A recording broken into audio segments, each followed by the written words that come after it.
So ANOVA is short for analysis of variance, which is misleading because that's not what we're really doing with it.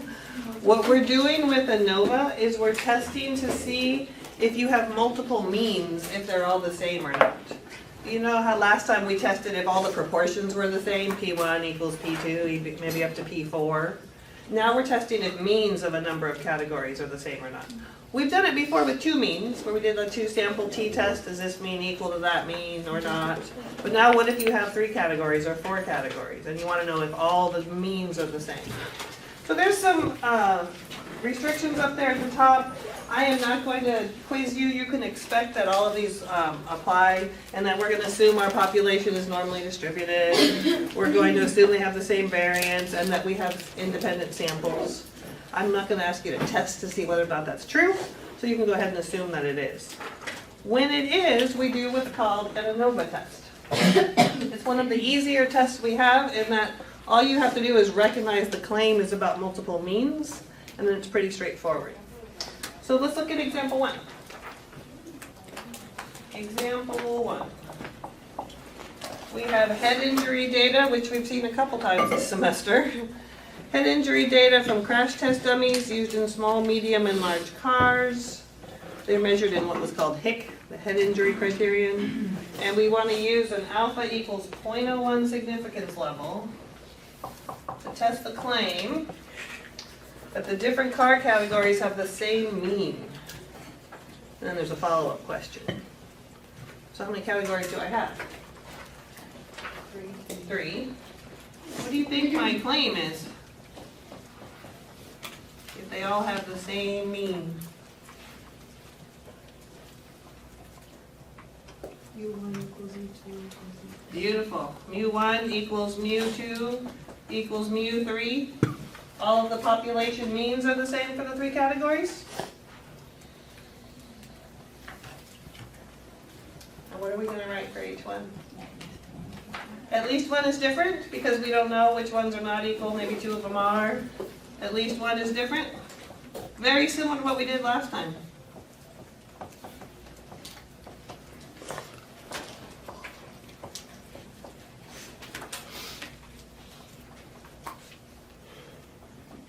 So from there, once you realize you have a test about multiple means, that's what tells you to do ANOVA. What we need to do now is to put this information into our lists. And they have to be, each category is a list. So these are written across horizontally, but all of the small cars will be in one list, all the medium cars will be in another list, and all of the large cars will be in your 3rd list. So I'm going to give you a minute to type all those in carefully.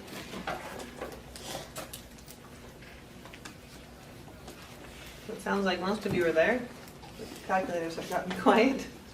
Okay, once you have it all in there, the directions are right up above example 1. We do an ANOVA test. It's in the same place as all of our other tests. You go into stats and tests. You go down and find ANOVA. And then it just wants to know which list to look at. So in this case, we had 3 lists. So if you typed them into list 1, list 2, and list 3, you would tell it to look at those 3 lists. If you had typed them into list 4, 5, and 6, you would tell it to look at those lists, whichever list you happen to use. With commas between them. Everyone finding ANOVA? Typing that in there. What does it give you? Gives us an F value. It gives you an F value. It's doing another kind of F test. Remember we did F tests before when we had 2 sample F tests? So it actually does another kind of F test. So it gives us an F, that's our test statistic. What's it give you? 0.397. Can you see that again? I can hear you. 3.397. 0.397? Point. Yeah, 0.397. Yeah. 0.397. Anyone who did not get this, you probably typed at least one number in wrong. At least one is different. I got a lot of people nodding, which means that probably that's correct. A lot of nods. So if you didn't get that, just make a note to go back and double check that you typed them in right, because that's the idea then. So that's step 1 is to write our 2 hypotheses. Step 2 is to get your test statistic. Step 3, p-value or critical value. We don't do critical values with f-tests because that sheet is very complicated. We don't even give it to you. So we're going to use the p-value method. And what is the p-value? 0.678 or 676. 676, is that what I heard? We agreed, Kirsty? What do I do with that p-value? Test it against the significance level. Compare it to the significance level. How does this compare to my significance level, if I could speak? It's greater. It's greater than? Definitely greater than 0.01. So for step 4, I think some of you are still sleeping from this nice long weekend we just had. We know what to do for step 4? Fail to reject H0? I'm sorry, what did you say? Was that you, Hector? Yeah, I was thinking very significant value. We already did that. So then because it was bigger, we failed to reject H0. Remember, if it's smaller, we reject H0. But if it's not, we fail to reject H0.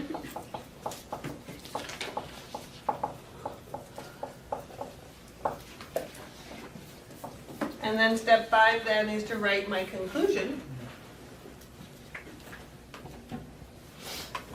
What is my conclusion?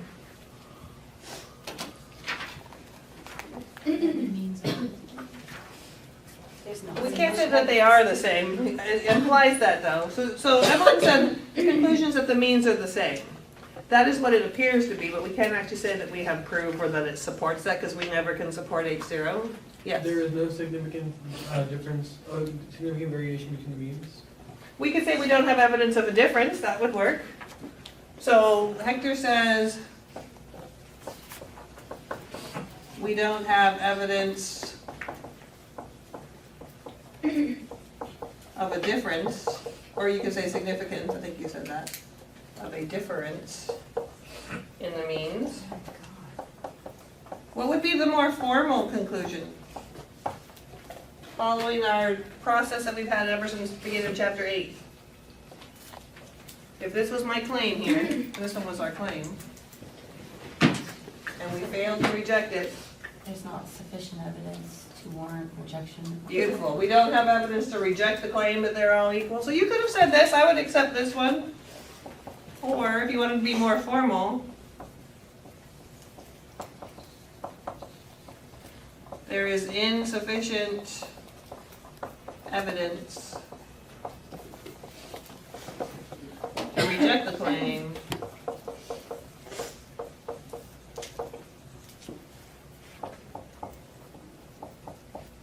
that all means are equal.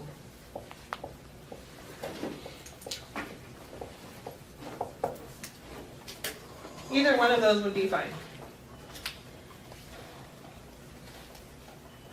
But going back to what Evelyn said, it makes it look like all the means are the same. We don't know for sure that they are, but we don't have any evidence to say they aren't. Then there's a follow-up question, which means you have to understand your conclusion. The follow-up is, where'd it go?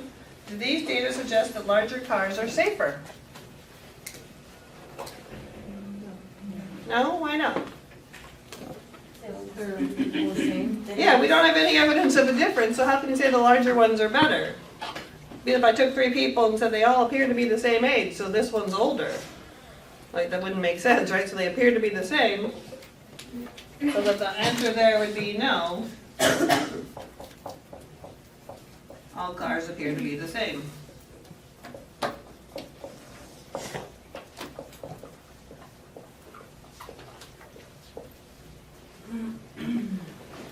Now, on your calculator, in addition to the F and the P value, does it give you anything about your X bars in your display? I don't have mine in front of me.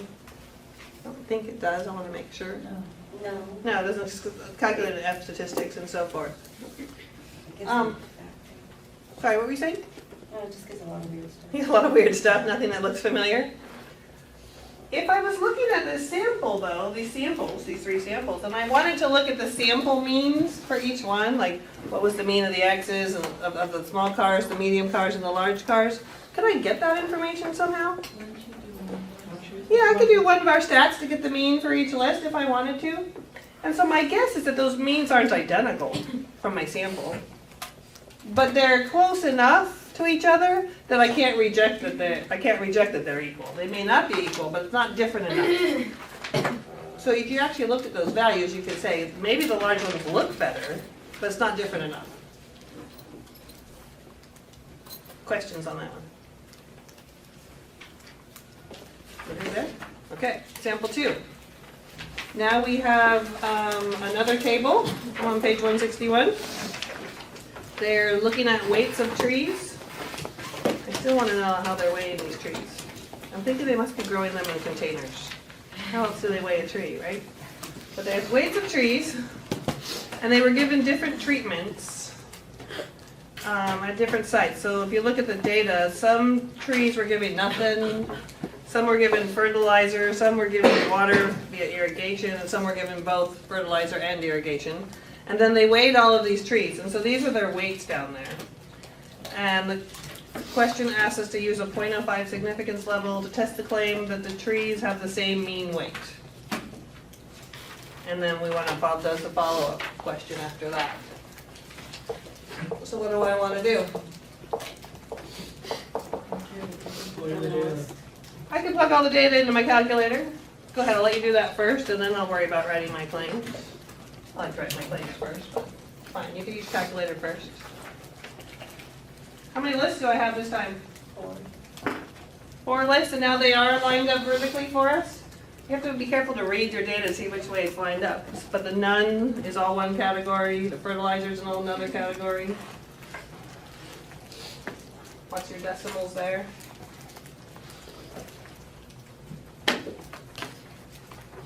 Okay, what do I do first for this problem after you type those into your calculator? Write your claim. Write my claim, which is what in this case? mu1 is equal to mu2. You stopped, Brian. That's as far as I heard. Let's keep going. Okay, let's keep going. How many are there? mu3, mu4. Mu4, thank you. He's still in a food coma back there? There's 4 categories. In this case, it's mu1 up to mu4 are all equal. This is the claim. So H1 is that at least one is different.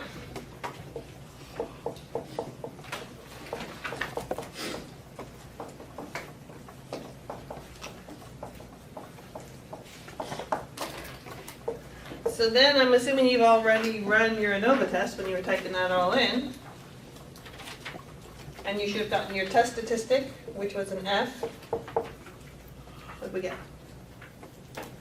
0.359. 0.359? That's what I got. No. No, Uh-oh, they outvoted you. maybe. I got, 5.731. yeah. Oh. Uh-oh, double check your numbers there, Brian. You had the claims up there, the points for that. 5.731? 7. Yeah. I'll put irrigation twice. Oh, whoops.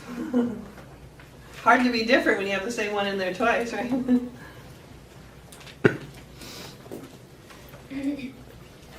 That's our test statistic.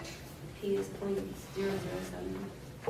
My p-value is step 3, 007. Mm-hmm.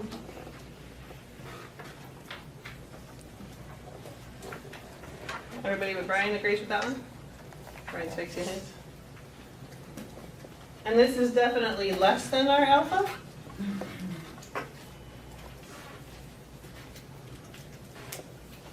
So step 4, Reject.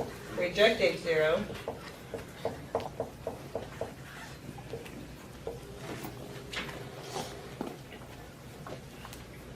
And my conclusion is, There's sufficient evidence to reject. there's sufficient evidence to reject the claim.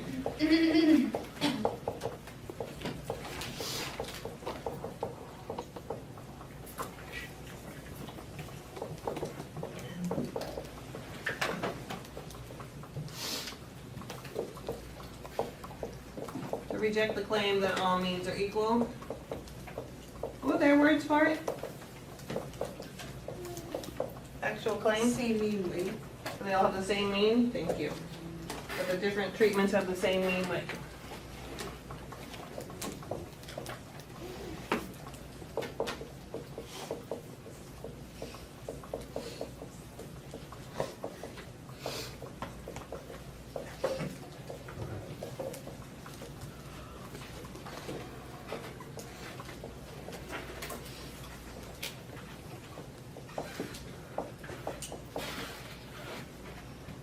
So we've rejected that they're all the same, which means at least one of them must be different. So they're growing these trees, they're trying to decide, should we water them, should we fertilize them, should we do both? Maybe we should do nothing, does it matter? We found that something does matter, because they're not all the same. Okay with up to there? Now there's a follow-up question. And it says, does it appear that the treatment affects the weights of the trees? Yeah. Yes, why?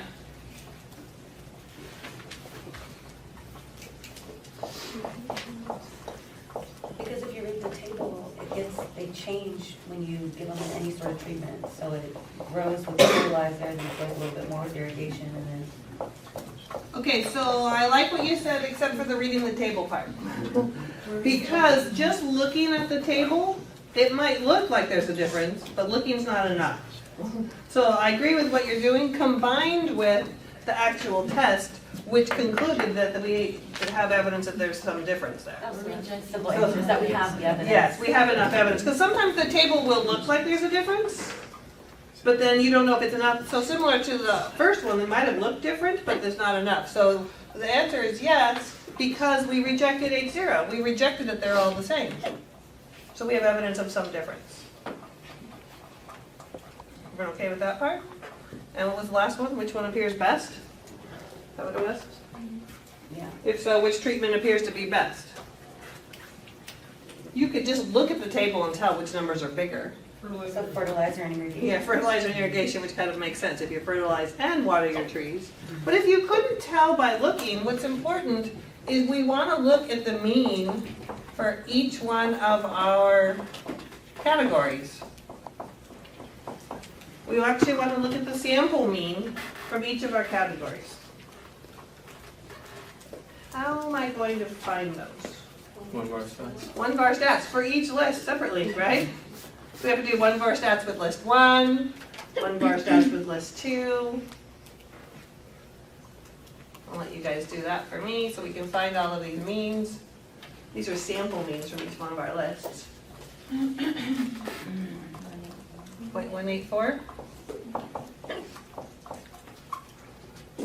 Everyone clear what we're doing? One var stats with L1, one var stats with L2, one var stats with L3. 333? 332? 9.164. And the last one's 1.334. So one more time? 1.334. 1.334.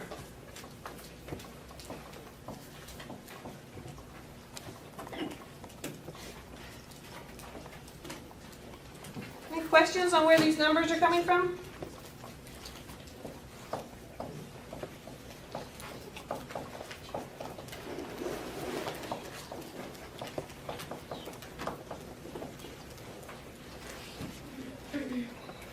So if you could look at the table, which I think is kind of obvious, you can see the numbers are all bigger in that last category. But if you couldn't tell for sure, if you had a really long list or they were kind of close, this tells you right here which sample mean is the largest. This one is significantly higher than these other guys. This is the mean weight here, the mean weight, the mean weight. This one is much higher than all the rest. So because this one has the highest mean, we know that that's the sample, or that's the population that would have the highest one. That seems to be the best. So this one, number 4, was irrigation and fertilization.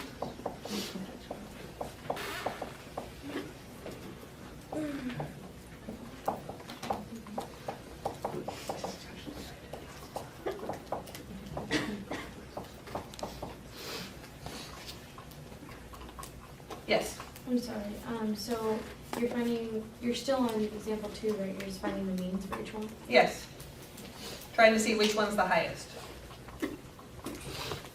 You could have done that for this example over here.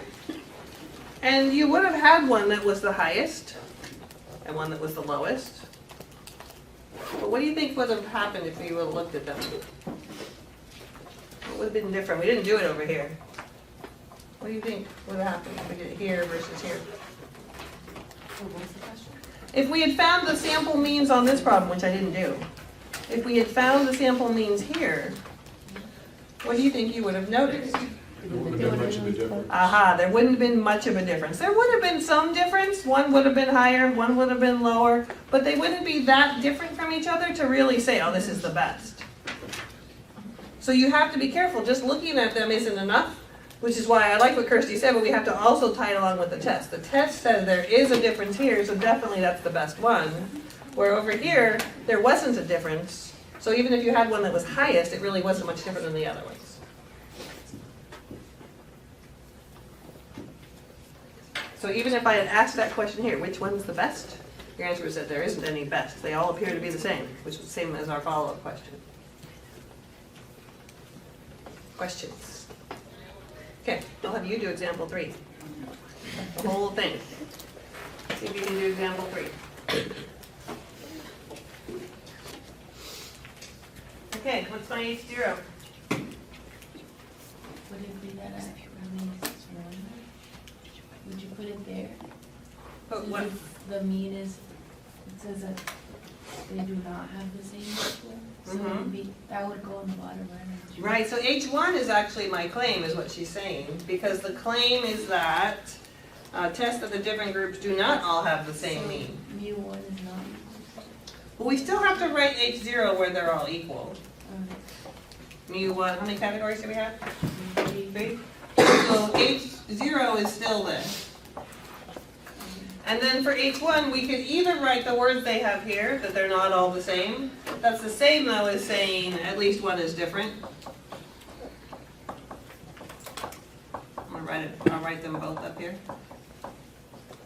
Everyone see what Evelyn is saying though, that this one is our claim this time? Yeah. So you wouldn't write it as like mu is not equal to mu two, not equal to. Yeah, the reason we can't write that, which is tempting, I agree. This says that they're all different from each other, which is different than they're not all the same. Because I think we talked about this last time. If I say all of you are the same age, to prove me wrong, you don't have to show me that every single one of you has a different age than the other person next to you. You just have to find one person who's different. So we don't actually ever write this for our H1. We can write at least one is different, or you could say not all are the same. That'd be an alternative. But you can't actually write that they're all different from each other because that's a little bit too extreme.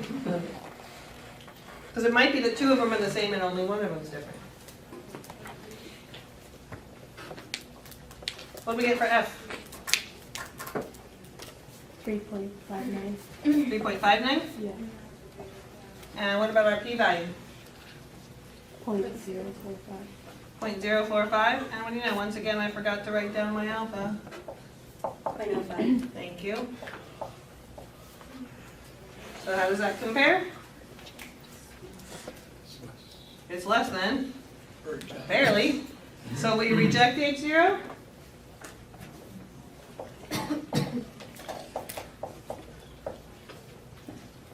And what is our conclusion? There is sufficient evidence to support the claim. Beautiful. There is sufficient evidence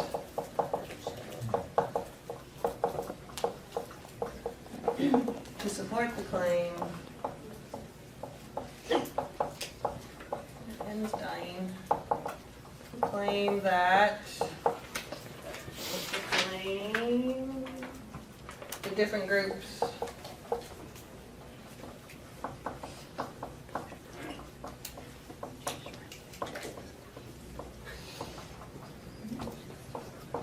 do not all have the same meaning.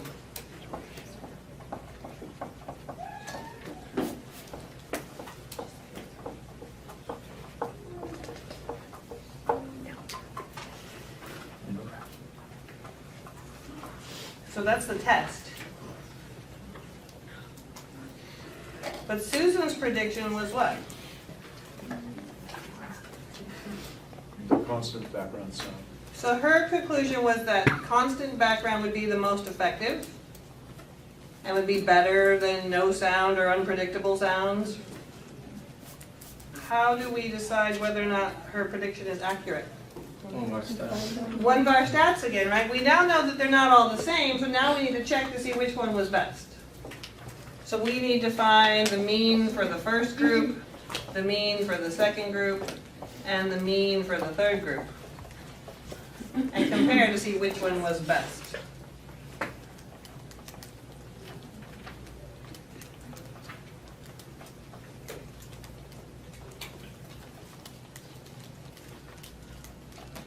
Yes. Wait, how did you know that we needed to do the main thing? Or how, like what wording showed you that we needed? Because we rejected H0, and our conclusion is that they are different.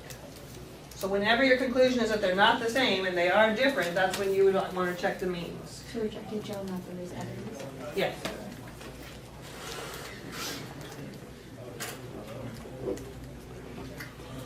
What do we get for our three means? First one's 6, 6, and 4, 4, and 3.375. 3.375. We agree with Christian? Yep. Yeah? So this group had the highest average score, and that group was the constant sound, So Susan is right. so she was right.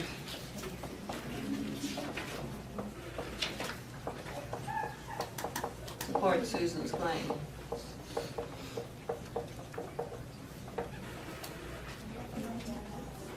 So her prediction appears accurate?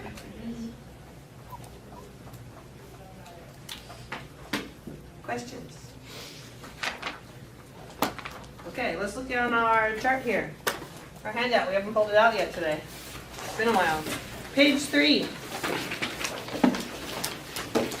Page 3 of your handout.